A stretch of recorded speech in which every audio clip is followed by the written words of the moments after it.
Hola, buen día a todos. El día de hoy les compartiré la clase correspondiente a la semana 3 del módulo 2 de su carta descriptiva. El tema es referente a generalidades de la hipófisis posterior, así como las hormonas que ahí se liberan. También la hipófisis posterior, vamos a ver más adelante, es conocida como neurohipófisis. Vamos a hablar un poco con respecto a la anatomía de la hipófisis posterior y de dónde viene. Como mencionamos la clase pasada, la liberación de hormonas de la hipófisis anterior y posterior está directamente relacionada por el hipotálamo. Sin embargo, la naturaleza de la relación entre el hipotálamo y la hipófisis anterior y posterior es diferente. En el caso del lóbulo posterior de la hipófisis, también conocida como neurohipófisis, se le conoce así porque es de origen neuronal.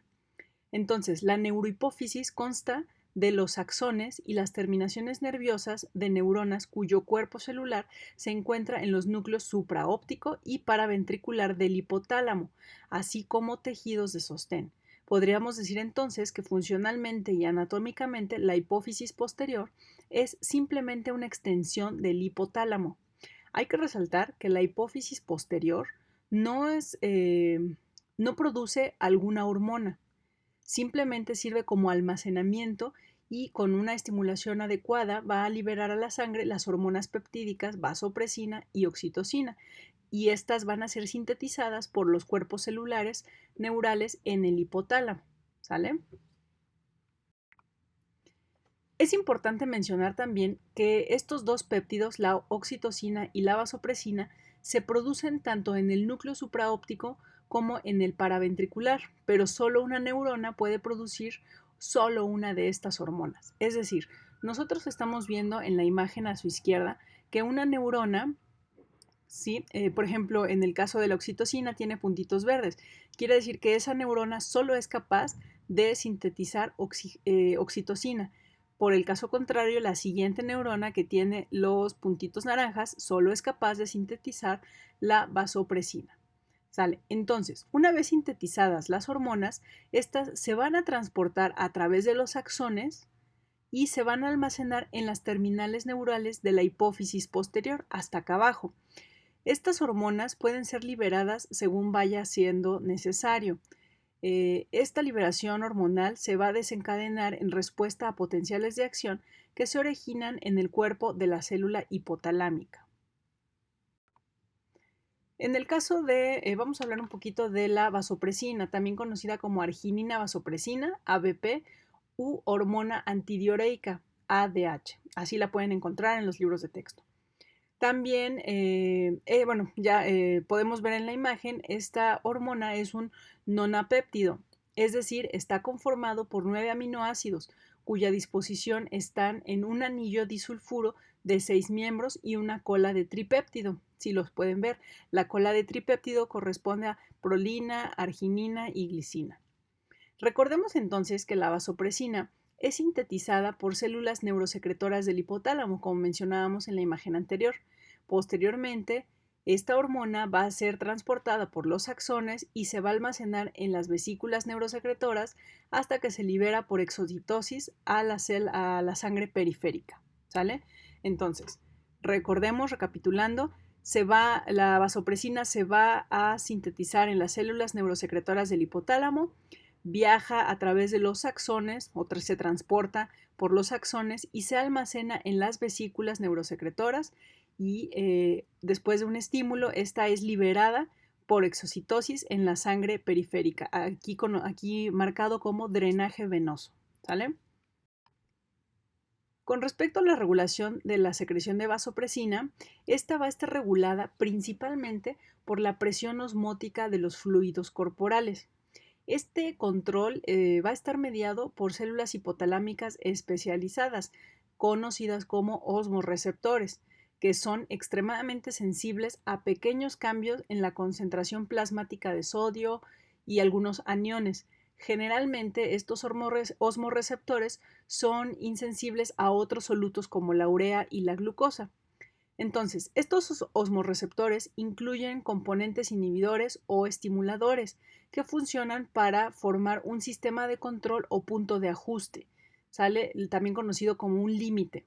Entonces, por debajo de este límite o de este punto de ajuste, la vasopresina en el plasma se suprime a niveles que permiten el desarrollo de una diuresis máxima del agua.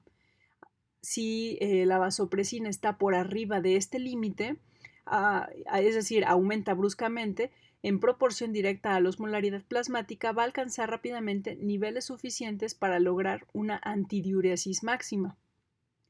Entonces, el límite promedio o punto de ajuste, punto de ajuste o límite promedio para la liberación de vasopresina va a corresponder a una osmolaridad plasmática de aproximadamente 280, ¿sale? Miliosmoles por litro, o a una concentración de sodio de 135 miliequivalentes por litro.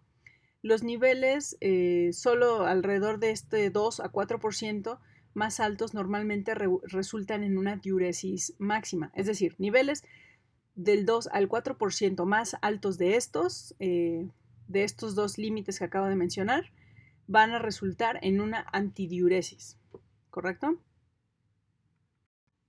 Con respecto al punto de ajuste del sistema osmorregulador, este puede reducirse con el embarazo, el ciclo menstrual, el estrógeno, niveles de estrógeno y las reducciones agudas relativamente grandes en la presión sanguínea o el volumen sanguíneo. Todas estas reducciones van a estar mediadas generalmente o en gran medida por aferentes neuronales. Entonces, la secreción de vasopresina también puede ser estimulada por náuseas, hipoglucemia aguda, deficiencia de glucocorticoides, tabaquismo y posiblemente hiperangiotensinemia. Los estímulos eméticos van a ser extremadamente potentes, ya que generalmente van a provocar aumentos inmediatos de unas 50 a 100 veces en concentraciones de vasopresina en plasma, incluso cuando las náuseas son transitorias y no están asociadas con vómitos u otros síntomas.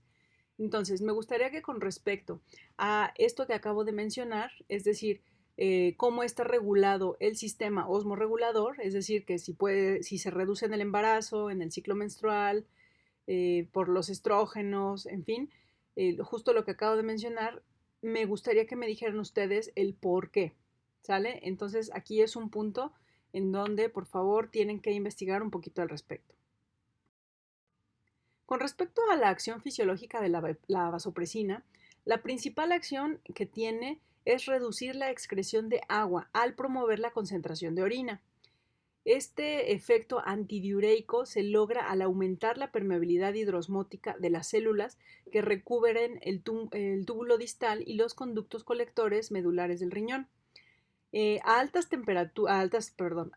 concentraciones, la vasopresina también causa la contracción del músculo liso en los vasos sanguíneos de la piel y el tracto gastrointestinal.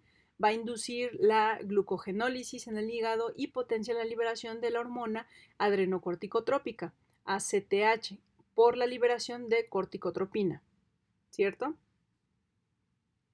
Con respecto al metabolismo de la vasopresina, esta se va a distribuir rápidamente en un espacio aproximadamente igual al volumen de líquido extracelular. Se va a aclarar o depurar irreversiblemente con una vida media de 10 a 30 minutos.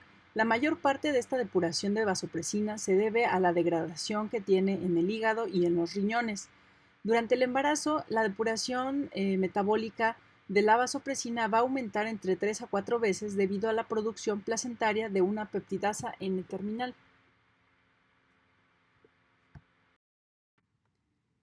Muy bien. Ahora, con respecto a la oxitocina, también hay que mencionar que es un nonapéptido, es decir, de igual manera va a estar conformado por 9 aminoácidos y la disposición también es en forma de un anillo disulfuro de 6 miembros y una cola de tripéptido. Se difiere con respecto a la vasopresina al aminoácido presente en la posición 3 y en la posición 8, que es la isoleucina y la leucina. La oxitocina, al igual que la vasopresina, es sintetizada por las células neurosecretoras del hipotálamo, como podemos ver en la imagen. Y posteriormente van a ser transportadas de igual manera por los axones y se almacenarán en las vesículas neurosecretoras hasta que se liberen por exocitosis en la sangre periférica. Digamos que es el mismo mecanismo con respecto a la vasopresina. En el caso de la oxitocina, esta hormona tiene relativamente poco efecto antidiureico y parece actuar principalmente en los conductos mamarios para facilitar la expulsión de la leche durante la lactancia. También puede ayudar a iniciar o facilitar el parto al estimular la contracción del músculo liso uterino. De forma menos frecuente se utiliza también para detener el sangrado posparto, es decir, al provocar una constricción de los vasos sanguíneos rotos en la placenta. ¿Vale? Ahora, con respecto, estas fueron un poco de las generalidades de la vasopresina, de la oxitocina, cómo se liberan, en dónde se sintetizan, cómo se transportan del hipotálamo a la hipófisis y cómo se liberan. Me gustaría que por favor lean el artículo que les dejo a continuación que habla sobre enfermedades de la neurohipófisis, es decir, qué pasa si la vasopresina sufre un cambio o sufre una alteración en la concentración. Aquí hablaremos un poco con respecto de la diabetes insípida, por ejemplo, y de algunas otras patologías relacionadas con la vasopresina. En el caso de la oxitocina, no hay a la fecha, por lo menos hasta que se publicó este artículo en el 2012, no hay evidencia de que su cambios o cambios en la concentración de oxitocina desarrolle o esté relacionado con alguna enfermedad. Entonces, les adjunto el archivo en PDF, por favor léanlo. Y la siguiente sesión vamos a discutir entonces la pregunta que mencionamos previamente durante esta charla y vamos a discutir también con respecto a las enfermedades de la neurohipófisis. Muchas gracias chicos, espero que se encuentren muy bien y cualquier duda, por favor, recuerden que la tienen que colocar en la liga de Edmodo.